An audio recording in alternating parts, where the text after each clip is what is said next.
Hello students, I am doctor Heena और आज हम पढ़ने वाले हैं लीनियर एक्सेलरेटर की second kind, that is cavity resonant linear accelerator and waveguide type linear accelerator. Okay, इससे पहले लास्ट लेक्चर में हमने ड्रिफ्ट ट्यूब लीनियर एक्सेलरेटर किया था। ड्रिफ्ट ट्यूब के साथ प्रॉब्लम ये रहती है ड्रिफ्ट ट्यूब लीनियर एक्सेलरेटर में कि जैसे जैसे आप चाहते हैं कि एनर्जी ज़्यादा हमें मिले, ज़्यादा एनर्जी के पार्टिकल रिक्वायर्ड है, तो ट्यूब साइज इंक्रीज करता जाता है।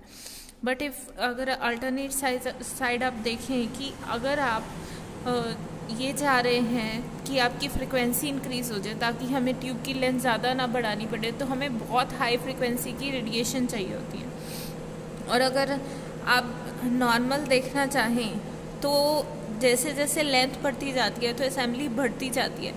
असेंबली बड़ी होने के साथ ये दिक्कत आती है कि जो इंसुलेशन प्रॉब्लम है वो प्रॉपर नहीं रह पाती। वहाँ आपको करंट इस तरह से ड्रिफ्ट ट्यूब्स थी और आप डायरेक्ट वोल्टेज कनेक्ट कर रहे थे। सो एक लिमिट के बाद यहाँ पे करंट में बहुत ज़्यादा लॉस हो जाता है, हीटिंग प्रॉब्लम बढ़ जाती है क्योंकि बहुत हाई करंट है। तब हम शिफ्ट करते हैं रेजोनेटर टाइप लीनियर एक्सेलरेटर में। फर्स्ट वन जो है आपके पास cavity resonant linear accelerator. Linear accelerator नाम बता रहा है, लीनियर फॉर्म है, एक्सेलरेटर मीन्स पार्टिकल एक्सेलरेटर है, and the thing is cavity resonant. What is this cavity and what is resonant? Cavity आप लोगों ने अब कहीं ना कहीं सभी ने देखी भी होगी और पता भी होगा बहुत लोगों को, बट एक बार मैं फिर से क्लियर कर देती हूँ। कैविटी मीन्स कोई भी होलो सफेयर इस तरह से मेटेलिक हो या कोई भी शेप हो, उसे आप कैविटी कह सकते हैं। ओके, अब इसे कैविटी क्या कहते हैं? आप इसे दांतों वाली कैविटी से रिलेट मत करना कि वो कैविटी होती है, no that is not. So if you want to know what is a cavity, आपके पास घर में अगर ट्राई करना चाहो तो ये करके देख लेना। सबके पास पानी के लिए बॉटल्स होती हैं घर में, प्लास्टिक बॉटल्स या किसी भी तरह की बॉटल। वो भी वो होंगी ना होंगी, कोई भी प्लास्टिक का कैन। सपोज कीजिए आपके पास एक प्लास्टिक बॉटल है इस तरह की। This is a cavity. अगर आप यहाँ पे एयर ब्लो करेंगे तो आपको एक विसल की साउंड आती है, अलग तरह की साउंड आएगी। ओके, और अगर आप कोई और दूसरे शेप की बोतल लेंगे, जैसे पानी की बड़ी बोतल होती है जिनका माउथ वाइड होता है, तो अगर आप यहाँ पे हवा ब्लो करेंगे अपने मुंह से, यहाँ पे विसल ब्लो करेंगे या कह लो कि फूंक मारते हैं, ठीक है, तो फिर अलग तरह की साउंड आती है। This is an example of cavity.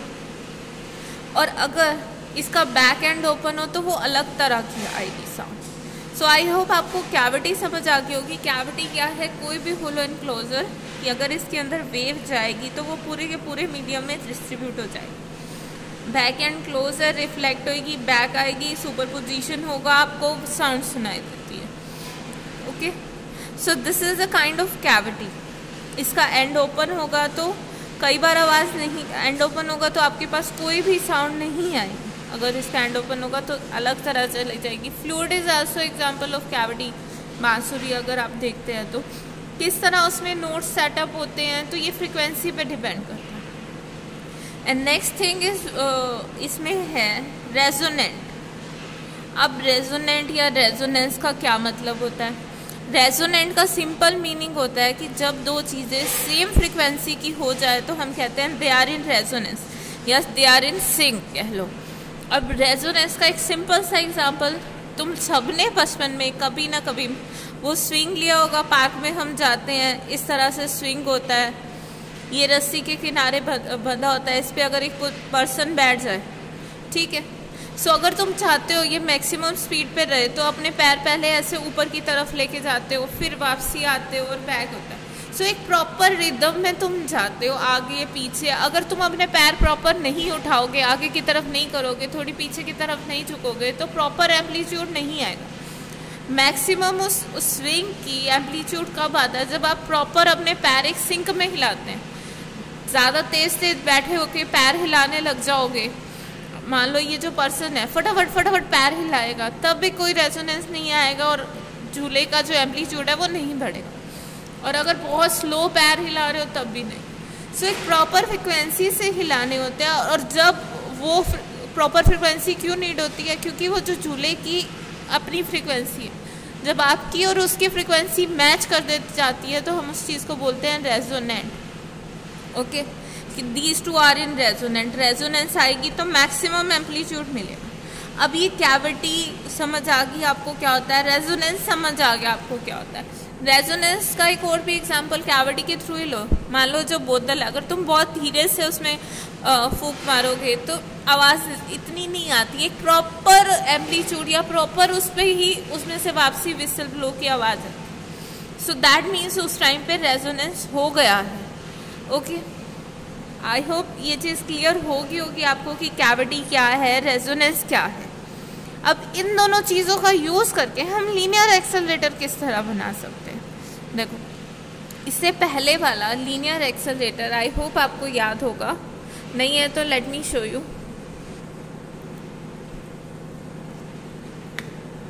Now see here, ये आपके पास ड्रिफ्ट ट्यूब लीनियर एक्सेलरेटर है। इसको हम हाई फ्रिक्वेंसी ऑसिलेटर से कनेक्ट करते हैं और डायरेक्ट आपको सप्लाई से कनेक्ट करते हैं सीधा हाई फ्रिक्वेंसी ऑसिलेटर से, और हाई पोटेंशियल हम लगा देते हैं। तो जब जैसे जैसे हम चाहते हैं कि वेलोसिटी इंक्रीज हो, सो बहुत हाई वोल्टेज के लिए प्रॉब्लम आ जाती है, क्योंकि इतना हाई करंट वायर से अगर क्रॉस करेगा so that will be an issue.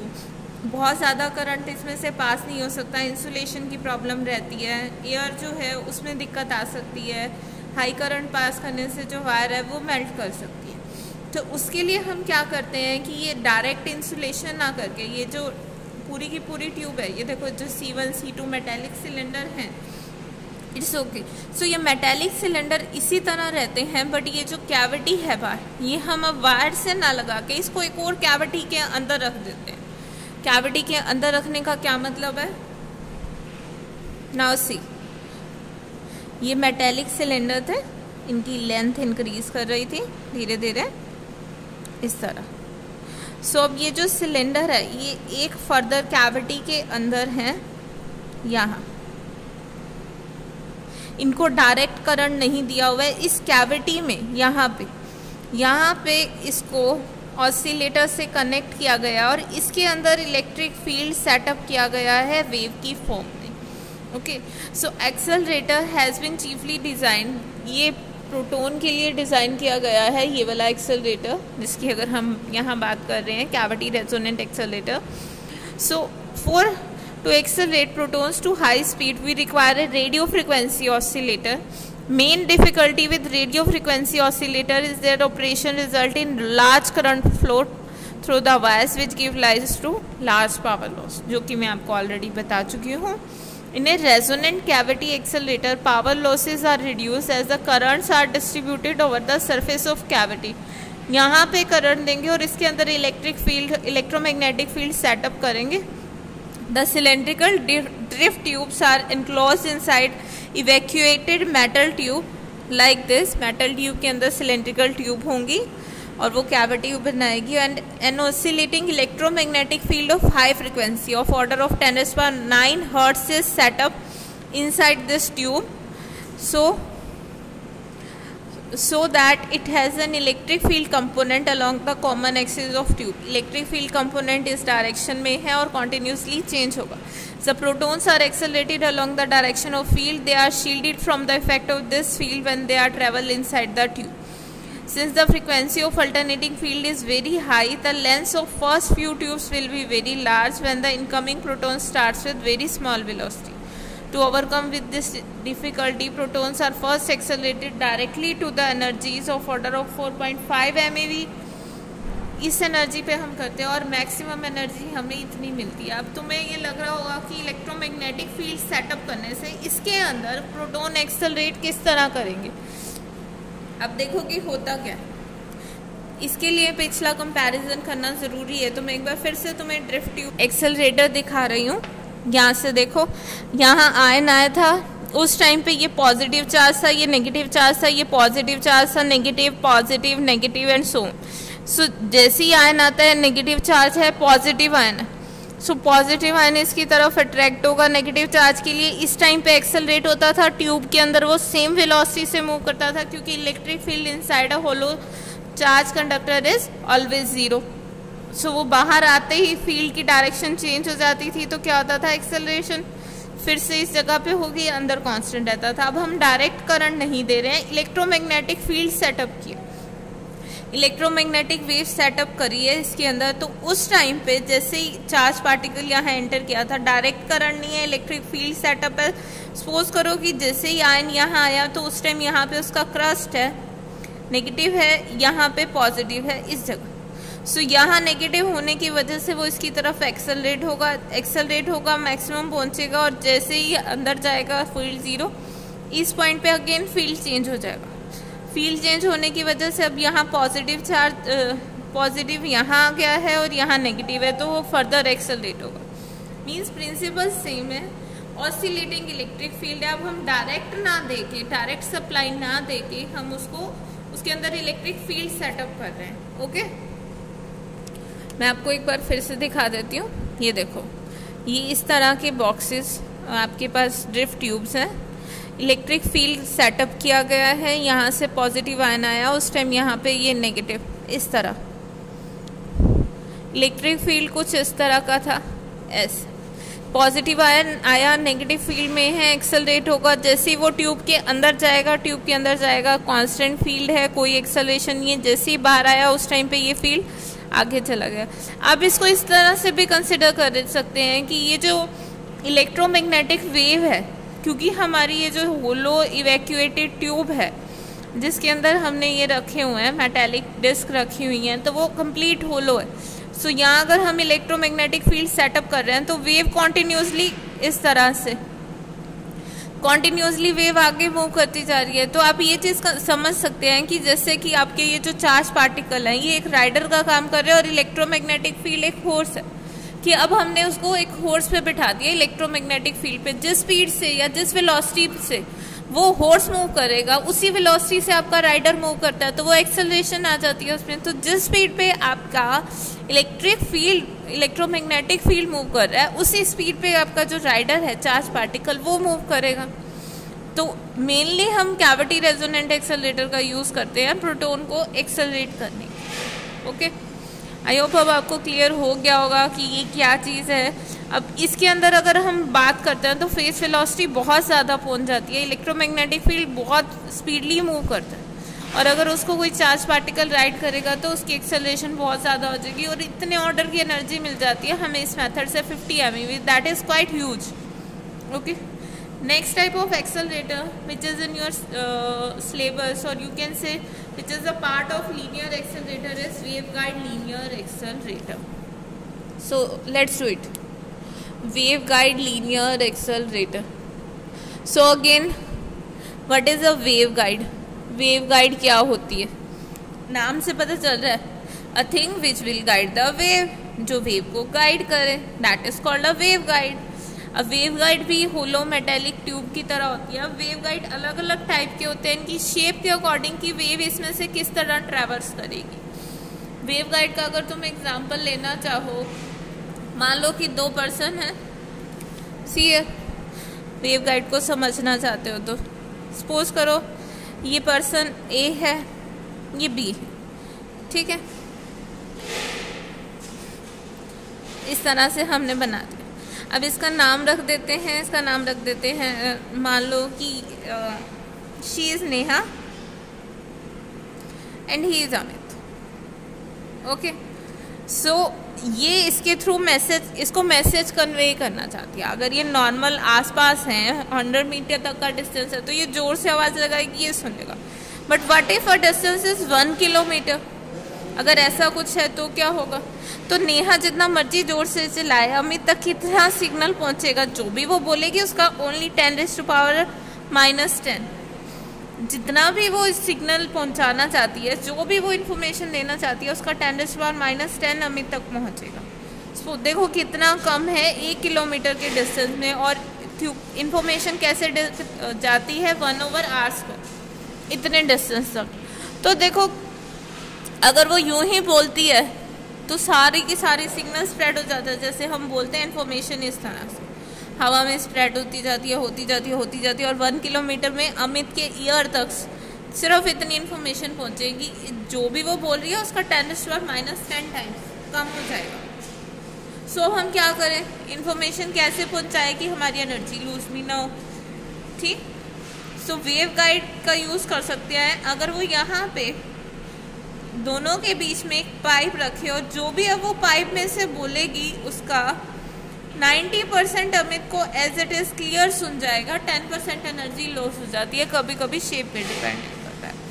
सो ये एक वेव गाइड का एग्जांपल है। बचपन में हम सब ने किया होगा कि नहीं सुनता ऐसे एक दूसरे को, बट अगर वो ब्लैंक कप हम लगा लेते थे, उसके बीच में एक वायर लगा देते थे तो फिर देखते थे।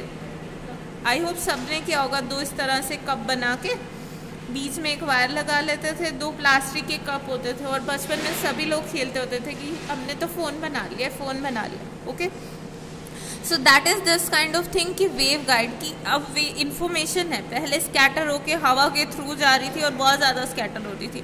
अब हमने उसको गाइड कर दिया कि आप इस इन्फॉर्मेशन को इस पाइप में ही रहना है, एंड डिपेंडिंग अपॉन इसकी शेप क्या है, किस तरह की पाइप है, कितनी मोटी है, कितनी पतली है, इससे फ्रीक्वेंसी मैच होती है कि नहीं होती, तो उतनी इन्फॉर्मेशन पहुंचती है। ओके, सो वेव गाइड आपको समझ आ गई। अब हम वेव गाइड का एक्सेलरेटर में क्या यूज़ कर सकते हैं ये हम इस टॉपिक में देखेंगे। So wave guide linear accelerator is mostly use to accelerate electron. Heavy का आयन का भी हमने पढ़ लिया है इससे पहले, प्रोटॉन के लिए भी हो गया। प्रोटॉन के लिए कैविटी रेजोनेंट लीनियर एक्सेलरेटर होता है। Next is your wave guide linear accelerator. So waveguide linear accelerator is mostly used for electrons. So waveguide is a pipe of conducting material in which oscillating magnetic field of the order of 10⁻⁹ Hertz is established. इतना high magnetic field establish किया जाता है, उस वजह से क्या होता है कि वहाँ इलेक्ट्रोमैग्नेटिक वेव सेटअप हो जाती है एक एंड ऑफ द पाइप में, और एसोसिएटेड इलेक्ट्रिक और मैग्नेटिक फील्ड उस पाइप के अलोंग ट्रैवल करते हैं। ये भी एक होलो इवैक्यूएटेड पाइप है, बट इसमें अब जैसे हमने पहले इनसाइड मेटेलिक सिलेंडर लिए थे, अब हम वो मेटेलिक सिलेंडर नहीं ले रहे। वेव गाइड होलो पाइप है, ये इसका 1 एंड क्लोज भी हो सकता है और एंड ओपन भी हो सकता है, बट आपके सिलेबस में ओपन एंड वाला वेव गाइड है linear accelerator. So in the wave guide transverse TM mode, transverse magnetic field mode. Transverse magnetic field mode का क्या मतलब है कि जो मैग्नेटिक फील्ड है वो परपेंडिकुलर है direction of propagation of wave, और हमने इलेक्ट्रिक फील्ड इस तरह सेटअप किया है कि इलेक्ट्रिक फील्ड इस वेव गाइड की डायरेक्शन में हो, जहाँ पार्टिकल जा रहे हैं उन्हीं को फॉरवर्ड डायरेक्शन में ले जाए। Okay, and the oscillating electric field setup है, on reaching the other end waves absorb हो जाती। अगर हमने यहाँ बंद एंड वाला लेते तो वेव आती, इस एंड पे एब्जॉर्ब होती और फिर वापसी रिफ्लेक्ट कर जाती, तो उस टाइम पे स्टैंडिंग वेव्स क्रिएट हो जाती, और वो नहीं चाहते कि हम स्टैंडिंग, क्योंकि वेव रिफ्लेक्ट हो जाएगी। ये देखो वेव जा रही है ऐसे और ये फर्दर रिफ्लेक्ट हो रही है, तो सुपरपोजिशन हो जाएगा और स्टैंडिंग वेव होगी, कहीं एम्पलीट्यूड कम कहीं ज़्यादा। तो मान लो चार्ज पार्टिकल यहाँ आया, उसने यहाँ एंट्री की तो यहाँ पे क्या आपके पास नेगेटिव चार्ज है, अगर ये इलेक्ट्रॉन्स आ रहे हैं, ठीक, तो इलेक्ट्रॉन्स की एंट्री हो रही है। हम मानते हैं कि यहाँ पॉजिटिव चार्ज रीजन में इलेक्ट्रॉन्स की एंट्री हो रही है, तो इलेक्ट्रॉन्स एक्सेलरेट होंगे, very good thing, electron accelerate हो रहे हैं। यहाँ मैक्सिमम एक्सेलरेशन होगी, जैसे इस पोजीशन पे आएंगे आगे क्या है नेगेटिव फील्ड, तो ये इसको रिपेल करेगा, तो इलेक्ट्रॉन्स कहाँ कलेक्ट हो जाते हैं, इस रीजन में जहाँ पे पॉजिटिव चार्ज खत्म हो रहा है, तो वो इससे आगे जा ही नहीं पाएंगे क्योंकि वेव ट्रैवल नहीं कर रही। ओके, अब ट्रैवलिंग वेव में क्या है, ये तो स्टेशनरी वेव है कि वेव फिक्स है यहाँ पे, but if you talk about travelling wave, now see here, अब हम ट्रैवलिंग वेव गाइड की बात कर रहे हैं।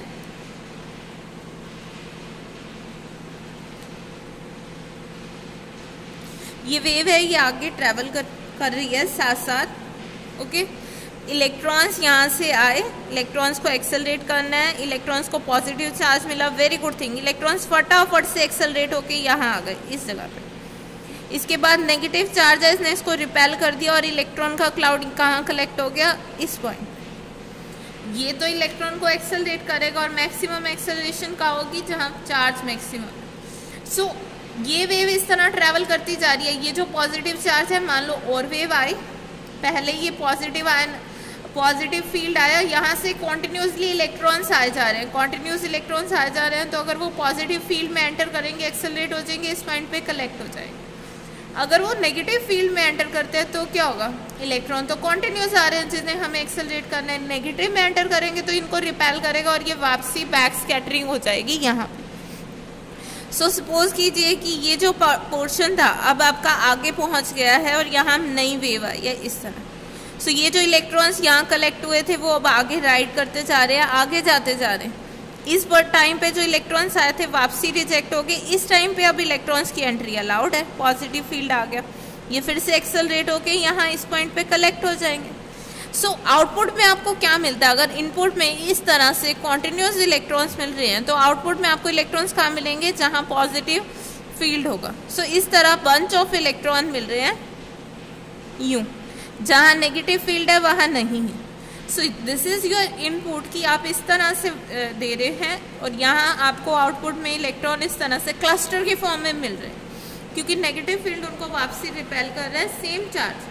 सो यहाँ पे कुछ इनिशियल का लॉस भी होता है, बट इसका बेनिफिट ये है कि ये कॉन्टिन्यूस है, वेव राइड है। इलेक्ट्रॉन उसी तरह देख लो, इलेक्ट्रॉन ने अब इस वेव को राइड कर लिया, इलेक्ट्रोमैग्नेटिक वेव को, तो ये हॉर्स बन गया और ये राइडर बन गया, इसके साथ एक्सेलरेट हो गए, ये बाहर आ जाएगा।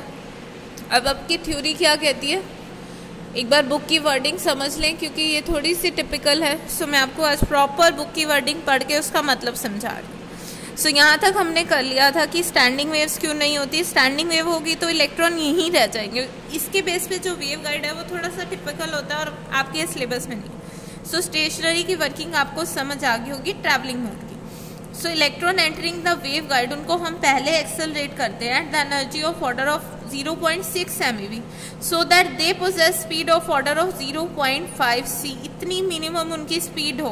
c यहाँ है speed of light. So the incoming electrons are capable of riding over, ताकि वो इसको राइड कर पाए। मान लो तुम्हारा घोड़ा पहले ही बहुत तेज दौड़ रहा है, तो तुम्हें उस पर राइड करने के लिए पहले तुम्हें भी तो थोड़ा सा दौड़ना पड़ेगा, फिर उसके ऊपर चढ़ पाओ।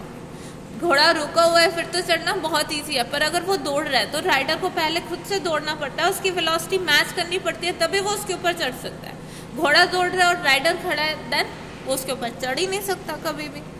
सो हॉर्स और राइडर दोनों को ही सेम स्पीड पे लाना होगा। तो यहाँ राइडर कौन है, इलेक्ट्रॉन, इसीलिए इसको पहले एक्सेलरेट करते हैं हॉर्स की स्पीड पे लाने में। हॉर्स कौन, electromagnetic wave. So the incoming electrons are capable of riding over electromagnetic traveling wave over waveguide. The phase velocity of propagation of traveling wave is always greater than velocity of light.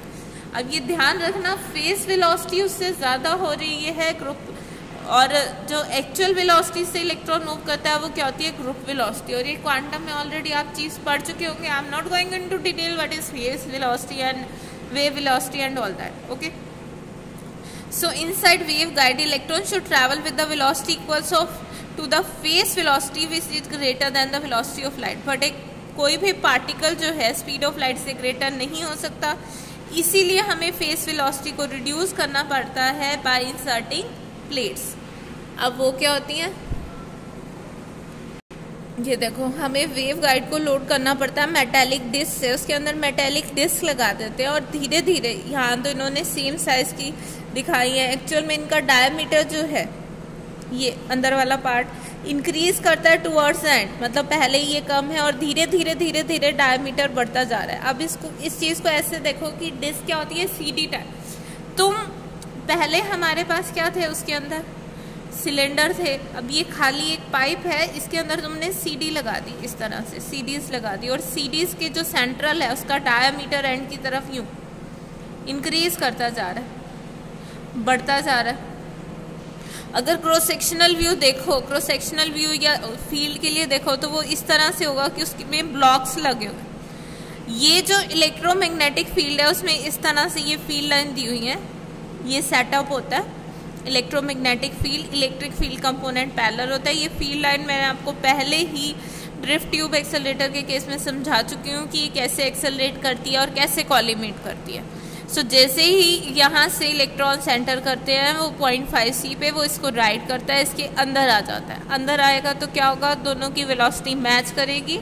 इसको Iris loaded या disc loaded कहते हैं। तो वो इसके ऊपर ride करेगा, positive field में ही रहेगा, नेगेटिव की तरफ नहीं आएगा और पूरा ट्रैवल करके बाहर आ जाएगा। ध्यान रखना ये जो ऑब्स्टेकल हैं ये किसके लिए होते हैं, इलेक्ट्रॉन के लिए होते हैं, या जो चार्ज पार्टिकल एंटर कर रहा है। Note for the electromagnetic wave, electromagnetic wave पूरी की पूरी कैविटी में सेटअप हो गई। आई होप दिस इज क्लियर। और ये डायमीटर हम धीरे धीरे क्यों इंक्रीज कर रहे हैं, ट्यूब की लेंथ क्यों बढ़ती जा रही थी, एक्सेलरेशन के लिए। सो इसीलिए हम ये बढ़ाते जा रहे हैं ताकि इलेक्ट्रॉन जो है कॉन्टिन्यूसली एक्सेलरेट हो जैसे जैसे वो बाहर आते जा रहे हैं। Okay, so loading the having iris loaded, so near the entrance of waveguide electron velocity कितनी होनी चाहिए, 0.5 c। फेस वेलोसिटी को हम एडजस्ट कर लेते हैं डिस्क लोडेड से, और थोड़े से डिस्टेंस की ट्रैवल करने के बाद उसकी वेलोसिटी हो जाती है वेलोसिटी ऑफ लाइट के इक्वल, और उसके बाद फेस वेलोसिटी इंक्रीज करती है उसी वैल्यू तक, और फिर वो सेम वेलोसिटी से ट्रैवल करता है। क्योंकि ट्रैवलिंग वेवगाइड में जब यहाँ इलेक्ट्रॉन आता है, एक बार एक्सेलरेशन उसकी यहीं हो जाती है जब वो यहाँ कलेक्ट होता है इस पॉइंट पे, उसके बाद वो इसी को राइड करके उसी सेम वेलोसिटी से आपकी इस ट्यूब के एंड तक पहुंच जाता है। ऐसा नहीं होगा कि वो इस पार्ट में आएगा या फर्दर एक्सेलरेशन होगी, नहीं, इनिशियल एक्सेलरेशन एक बार जो हो गई। So this is a kind of, कह लो कि ट्रैवलिंग वेवगाइड की डिसएडवांटेज है कि एक बार ही वो एक्सेलरेशन करता है, जबकि अगर वो एंड एक क्लोज है तो एक्सेलरेशन हर टाइम पे होता है। बट अगेन आपके सिलेबस में नहीं है, so I am not going into that detail. अब इलेक्ट्रॉन कॉन्टिन्यूसली एक्सेलरेट होते हैं, जो एनर्जी मिलती है उनसे इलेक्ट्रॉन की, इससे मिलती है 1 बिलियन इलेक्ट्रॉन वोल्ट, इतनी एनर्जी अटेन कर दी है। ओके, सो बट एक लिमिटेशन है कि यहाँ पे जो फेस वेलोसिटी है इनिशियल वो 0.5 c होनी चाहिए या उससे ग्रेटर। हैवी आयन को इससे एक्सेलरेट नहीं कर सकते, नॉट इवन प्रोटॉन, क्योंकि उनकी इनिशियल वेलोसिटी इतनी नहीं होती, वो बहुत हैवी है। उनको इस 0.5 c तक एक्सेलरेट करने के लिए बहुत हाई एनर्जी नीडेड होती है, जो कि पॉसिबल नहीं है। सो डिस्क लोडेड वेव गाइड या wave guide type linear accelerator से सिर्फ आप इलेक्ट्रॉन्स या फिर पॉजिट्रॉन्स को ही एक्सेलरेट कर सकते हैं, जो कि लाइट चार्ज पार्टिकल है। Okay, so I hope this is clear to you. Linear accelerator यहाँ ख़त्म होते हैं। अगर आपके एग्ज़ाम में क्वेश्चन आ जाता है तो आपको ड्रिफ्ट ट्यूब भी बताना है और ये दोनों भी बताना है, अगर स्पेसिफिकली मेंशन नहीं किया जाता और फुल मार्क्स का क्वेश्चन है। Okay, so that's it for today.